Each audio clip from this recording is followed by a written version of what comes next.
A tiny change in Apple Podcasts, the latest from our daily newsletter at podnews.net.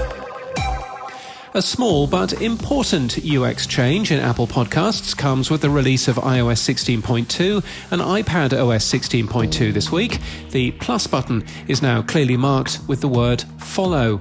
Spotify also uses follow, so between them, more than 2/3 of podcasts are already consumed using a service that uses the phrase follow. Listeners follow shows to add them to their library, receive new episodes, and be notified when they're available. They can subscribe to support their favourite shows and unlock premium audio experiences.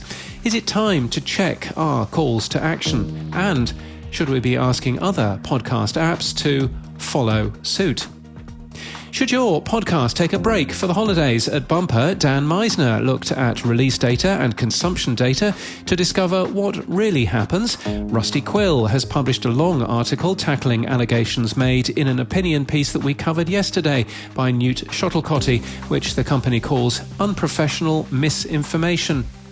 Elon Musk has been mentioned in nearly 44 million downloads across Acast's podcasts, says Georgie Holt, who's Acast MD for the Americas. She highlights why podcast advertising is a rather safer bet than Twitter.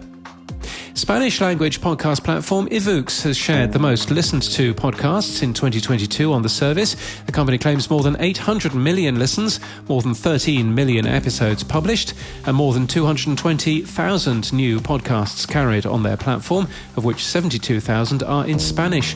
The most listened-to podcast is called Strange Days in Spanish, and it covers stories that are left out of the media's focus because they are considered too controversial, too strange, or contrary to the corporate interests of the media themselves. Spotify live shows are being cancelled, according to a piece from Ashley Carman. Citing a lack of funding, NPR has cancelled the company's summer internship program next year. The new Australian podcast ranker was released. Mamma Mia joins the ranker and claims it is the biggest Australian pure podcast network. Both Listener and iHeart also claimed they were number one. And what day do shows in your podcast genre release new episodes?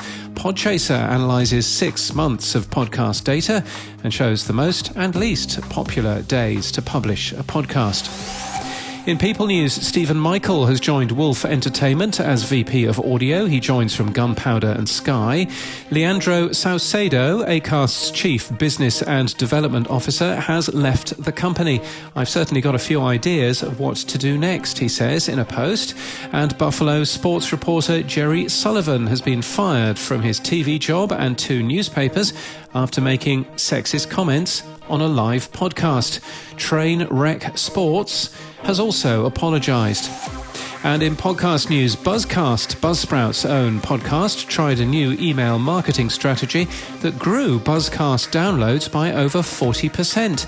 In today's episode, they break down exactly what they did to boost their numbers and how they're tracking if those downloads turn into new followers.